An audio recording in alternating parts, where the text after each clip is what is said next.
Hi, Rose. How was the drive over? It was pretty good. Pretty good? How was traffic? It was an accident on the road. Oh, no. So it was like a little delay, which is why I'm like 5 minutes late. It's okay. Life happens.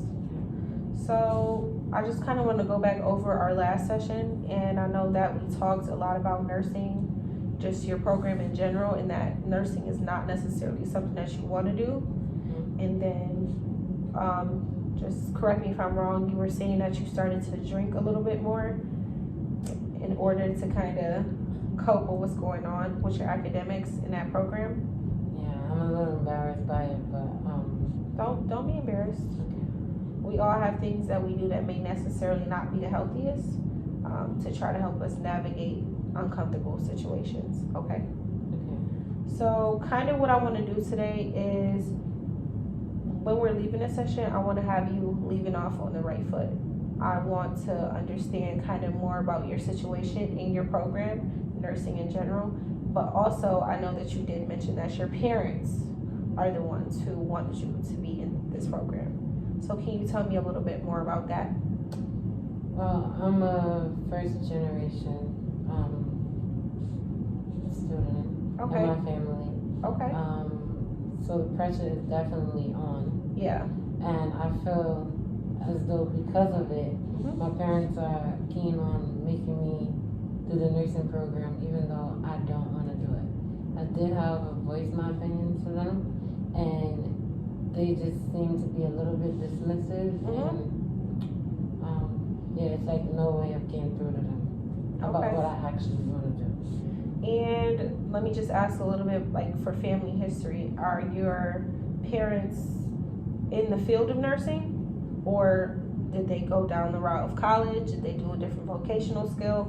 What kind of are their ins and outs when it comes to their careers? My mom never went to college, but both parents didn't go to college. But my dad, however, did go to trade school, where he did some engineer studies, You're right. and he's a mechanic now. My mom she works for a daycare, but she's mostly like an assistant. Okay. But she didn't go through the college process. Right. To do so. So maybe there's kind of not that empathy there, Yeah. and sympathy for what your circumstances are. So let's just talk a little bit about how you're feeling when you're with your peers. So are your peers enjoying the program? Yes. Okay, so tell me a little bit about those experiences. I think they enjoy it too much. Like, Okay. literally, Monday through Sunday is about the nursing program to these people, and I'm just like, hey, it's the weekend. Can we focus on the weekend? Mm-hmm. No. The other day, I actually got dragged into going to a Starbucks and meeting with my group, Right. who were already preparing for a project that was not due for 2 more weeks. Okay. And they each sat there just going on and on and on about what we learned and how amazing it was. To me, I would say that they were being a little bit over dramatic. Right. Because when I sit in the classes, I'm just numb. Right. Just like sitting in that Starbucks the other night, I was just numb. I was just like, I don't care about it. Okay. My grades don't reflect that though. Like, I am actually passing the classes. It's just that I'm passing it because one of my parents are paying for it. Right. So it doesn't mean that I necessarily like it. Right. So that kind of financial buy-in from your parents is motivating you to stay in a program that you're not necessarily happy with. Yeah. So sometimes when we're doing things and it's kind of a means to an end, so you don't like nursing. So maybe I should ask you, what do you like to do? Where do you see yourself in the future? Maybe becoming a journalist. A journalist. Yes. Okay. So you like to write? I like to write. Okay. And I like the traveling aspect of it. Traveling. Yes. So no, go ahead. Yeah, I did get to speak to my advisor. And he let me know like some of the ins and outs that comes with the curriculum, so I could do like some study abroad stuff. Right. I've never been outside this country, but Okay. So let me ask you this. I'm gonna kind of do something. It's called a scaling question. So when you initially walked in here today and we started to talk about nursing. I'm gonna give you a scale of 1 to 10. 10 is being, I really don't like this program, and I don't, it's hard for me to think about the future. To 1 is, I can kind of get through this, but it's not my favorite thing, but I can get through it. Where are you? I would say I'm in the neutral zone. Neutral. So yeah, maybe a 5. 5? Yeah. Okay, so my goal for today is kind of going to be to get you from a 5 and move you closer to a 1. Not to a 1, but closer. Mm-hmm. So maybe a 4, maybe a 3. So I can see that you have the motivation to finish school, but you also are realizing what your future goals are, so how we can get you there as well. Because I don't think that you should stay in something that you don't necessarily like and something that's not nurturing you and what you want to do for your future. Yikes, tell that to my parents. We're going to do a little bit of that today, so I have a bit of a surprise. Okay. But for right now, I want you to think about self-talk. So self-talk is basically you just using appropriate language and positive thoughts for yourself to make sure that you're not negative all of the time on situations that you may necessarily not want to be in. So some good self-talk, I can give you an example. Mm-hmm. It's used for grounding. So if you're in a lab, you really don't want to do the lab, but you're like, Rose, you got this. Just get this over with and then you can go hang with your friends. Rose, that's you, Rose talking to you. Rose. I have a test coming up. I know I'm going to do well. No, I don't like the subject matter, but I know that, hey, if I do good on this, then by the time I am ready to transfer out this program, I have in good academic standing to be able to do that. So you give me an example of what some self-talk maybe that you can do outside of those two.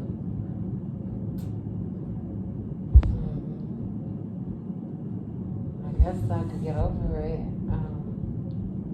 So I'll probably say something like, You don't have to get over it. We just got to get through it. It's okay. not about getting over it. We got to get through it. Okay, so I could say something like, I'm doing a good job. You're doing a good job. I'm Say that doing with some more.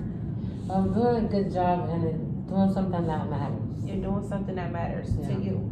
You're doing something that matters and it makes you happy. Okay. So, doing something that matters that makes me happy. Mm-hmm. And this is going to be for future. Okay. That's that future self-talk. So you're going to be able to use that.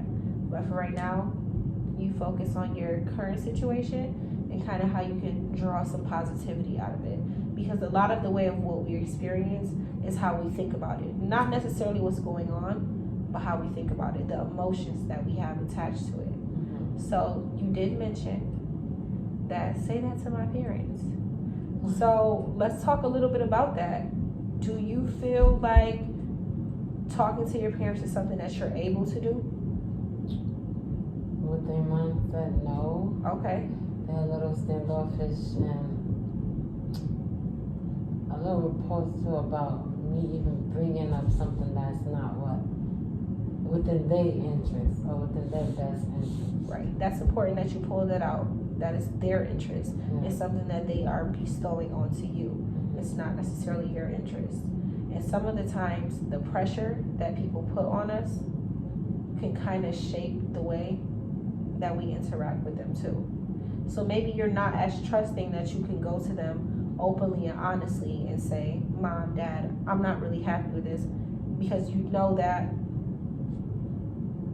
they maybe didn't have the opportunity to do this. So you're kind of trying to stick it out. Mm-hmm. Have you ever thought about kind of switching gears and seeing it from their side about maybe why they're pushing you so hard to do this program? Well, they remind me every day that they want me to have a better life than they had. Right. And be able to provide it for myself. Okay. Yeah, but I don't know if I could stick it out. Okay, so let's do this. The next things I want to try to do with you is something from Gestalt therapy. And Gestalt therapy really just embodies unfinished business, things that we have not had kind of the courage to say or do in a regular environment. But what I'm going to try to do with you today is we're going to take an empty chair and you're going to just pretend that mom or dad is in that seat, that you're speaking with them. And I want to kind of have you open up that dialogue and bridge the gap on what you could potentially say to them if and when you get in front of them and you let them know. Okay? So I'm going to pull a chair over. Boom. Here's mom and dad. Say hello. So what I want to have you do is you walk in the house. I'm gonna set the scene, right? You walk in the house. Today was total trash for you. You took a test. You didn't really want to take it. You don't really know how you did, and it frustrated you. Your growing frustration is from you not wanting to be in a program and you not getting the empathy that you currently need from your parents. You walk in the house and mommy says to you, Rose, what's wrong? What's going on? Please talk to me. Rose, what's going on? I can already feel the judgment. Okay. I might lie at first. Okay. And say that it's nothing, that I'm okay. Okay, and like a mom typically would do is, I can see it all over your face. What's going on? I might distract her a little bit and just tell her about the traffic. Tell her about the traffic. She sees through all of that. Okay. And I might mumble under my breath that I don't really like going to school because I have to do the nursing program and I don't really like the program. Okay, and then she comes back and says, I thought you liked the nursing program.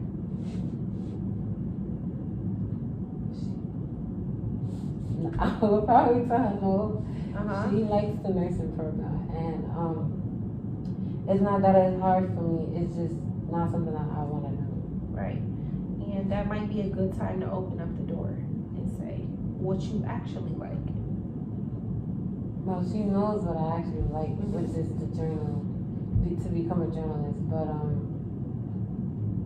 I guess I might ask her if she could take a look at the curriculum, because today I actually, before coming to the session, I actually sat with the advisor who told me a little bit more about it. So I probably explain to her why it is that I want to do. Right, journalism. Yeah.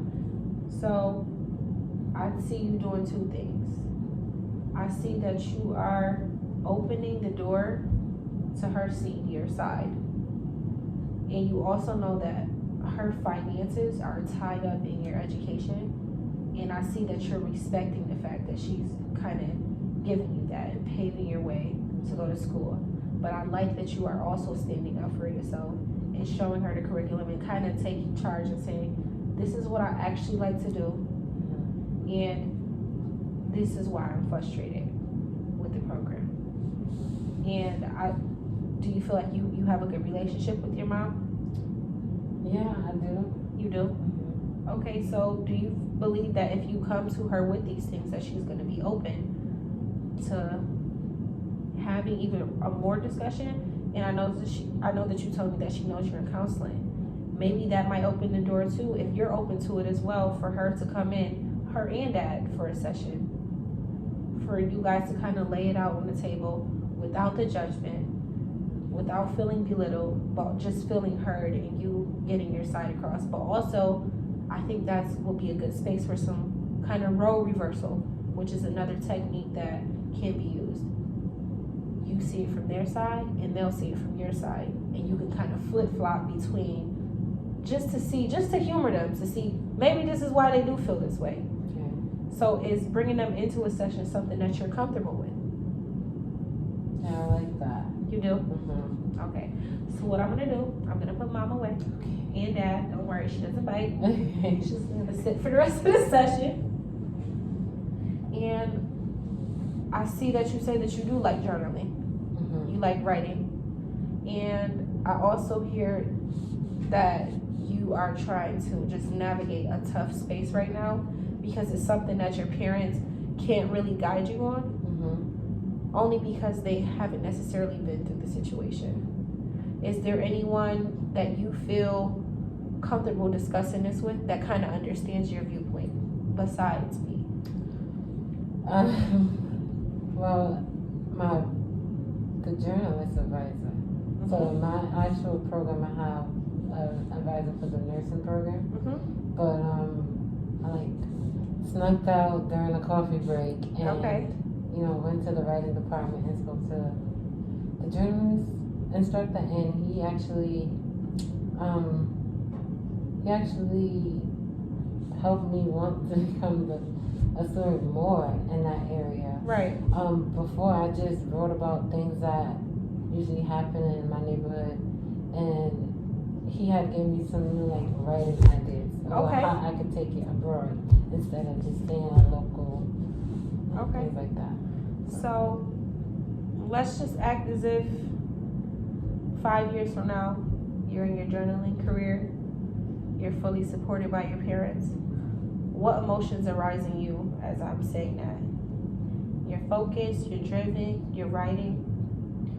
The opportunities that were given to you, you're taking heed to them, and you are now in your career. What emotions are? Do you feel light? Do you feel bright? Do you feel confused? At first, I might not trust it. You may not trust it. Okay. Maybe because it might be too easy. Right. Because right now, it's like I'm fighting. Right. Fighting for what I want, which sounds ridiculous right now. But it doesn't sound ridiculous. It sounds like you're a person who knows what they want and they're choosing to go after it. And I think that's the beauty in life, and the beauty in choice, and the beauty and freedom of knowing that you're good at something, but also you're good at it and it can bring you financial stability and emotional stability. And that's the biggest picture when it comes down to your overall happiness. And I think that's what we're trying to promote in this session and in life in general. I guess I might also be content and happy. Yeah. Okay, that's good. I see you. I'm take a pause. I see that reframing. And I'm not sure if you know what that is, but that's, you kind of just stopped your own thought. And instead of you saying, I'll be content, you said, I'll be happy. And the switch from that word means that you're envisioning yourself in the future. And that's the best thing that you can do. You put your positivity and energy into your future goals, and you see it coming to fruition. So I'm happy that you stopped yourself and you switched that word, because that means that this is working. I think I might actually like going to school. Yeah? Yes. And not feel like I'm doing it for someone else. Okay. And doing it for yourself is very important.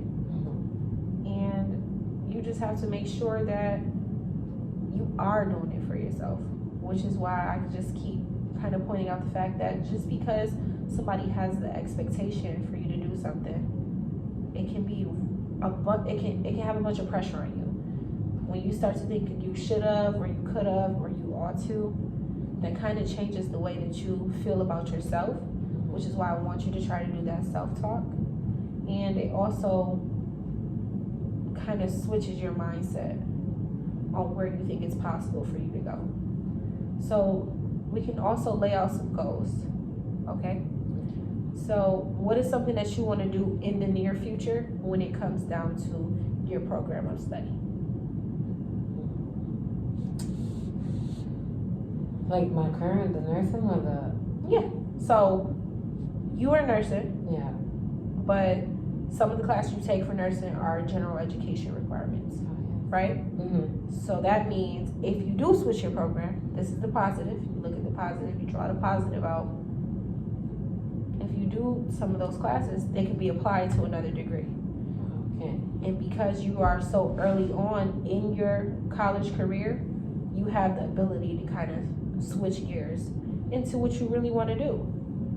So let's take what you're doing now. How does some of what nursing brings to the table, how can you apply that for journalism? Oh, well, I guess I could talk about, I could write about the nursing field in itself. You can.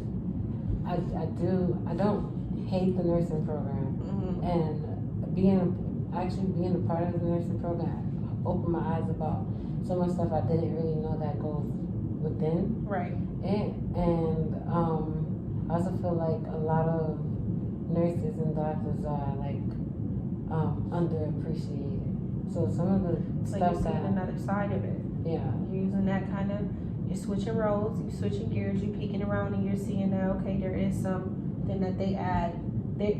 This field is adding something to you, even though you're not necessarily the happiest. Yeah. You're taking some things away. You can keep going. I guess lately I've been journaling a little bit about it Mm-hmm. and stuff like that. Cause I don't know what else. That's okay. But at least that you're able to draw out that positive. You're able to see that there is some brightness in the dark that you may be facing right now. So kind of what I want to do on that same track, with you finding light in some of the dark that you're experiencing, I want to talk about maybe you drinking to cope with the current academic frustration that you're facing.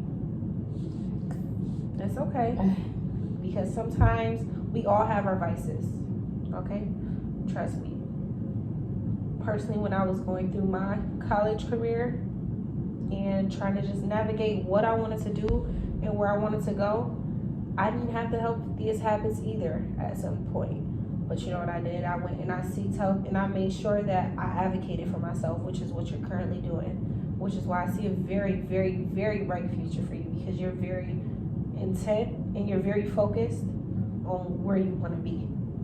Because you already have something in line that you like and that you know is lucrative, that can bring you money, that can bring you stability.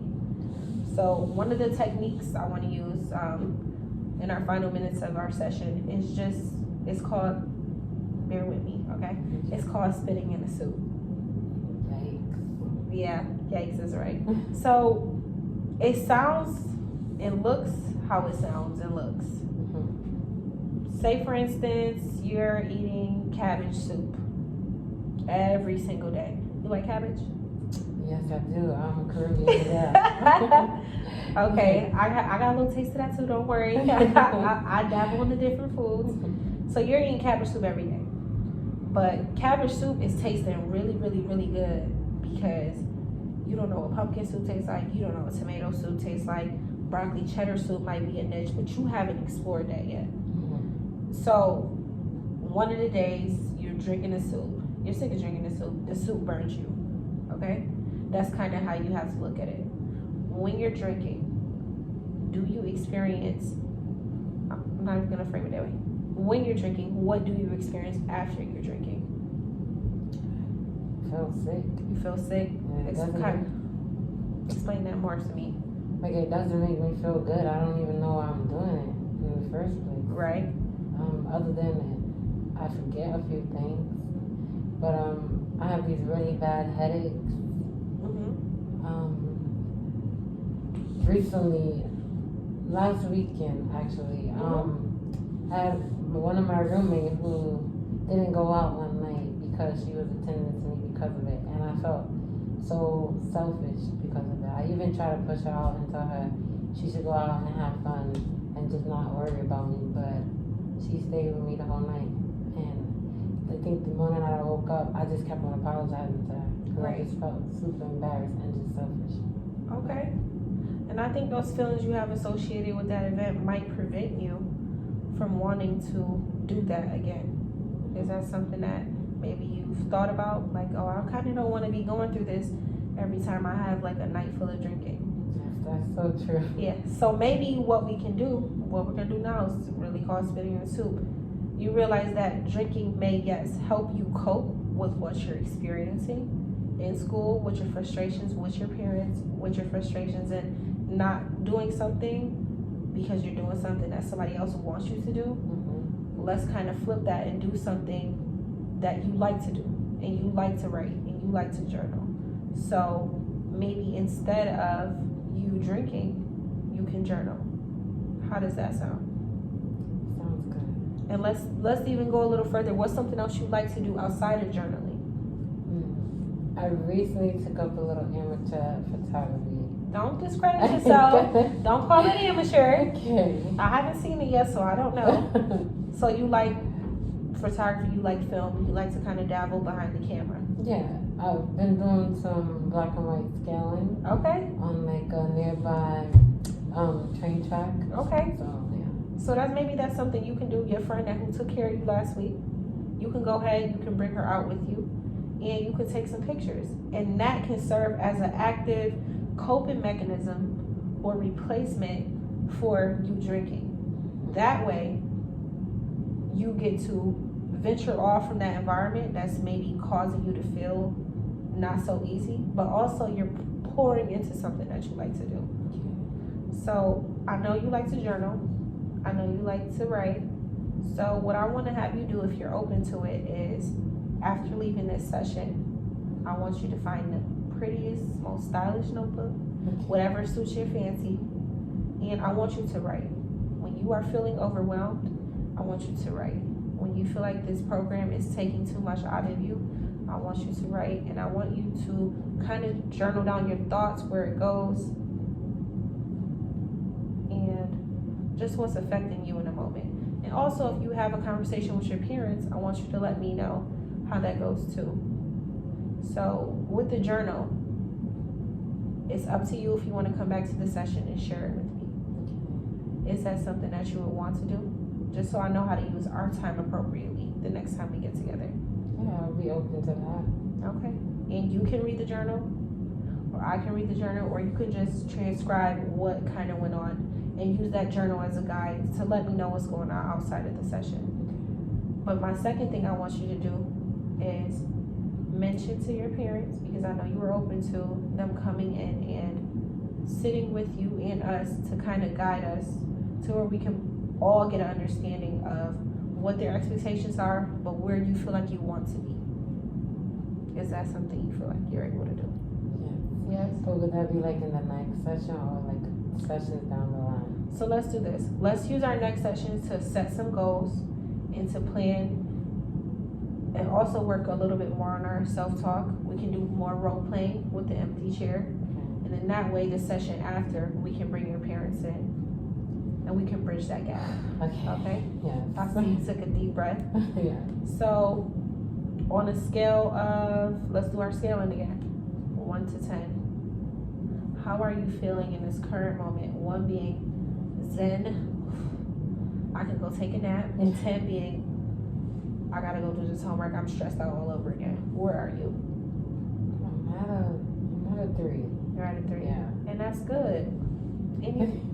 All movement in a good direction is we're grateful for it. And I'm glad that you're able to kind of take charge of where you want to be and what you want to do. Okay? Just as a last mention, as I talked to you in the last session, but I just want to reiterate, anything we say or do in this session, in this space, is confidential. The only time I would seek outside help or refer to someone else is if I feel like you're not taking care of yourself, or wanting to harm yourself in any way or anybody else. Okay? Mm-hmm. I just want to make sure at the end of the day, this is about safety, but it's also about us getting in that car together and driving to a destination. You as the driver, but me kind of guiding you along the way to make sure that, you know, you are where you want to be emotionally and mentally after our counseling sessions are over. And I can see you later in the future and be like, that's bro, she doing the self-talk. So let's do one more positive self-talk. What's something that you can say to yourself when you're feeling a little overwhelmed with your program? I got this. You got this. Let's say it with some conviction. I got this. I got this. You do have it. Yeah. Okay? So we'll be seeing you within the next few weeks. You can check out at the front desk, okay? Okay. Thank you.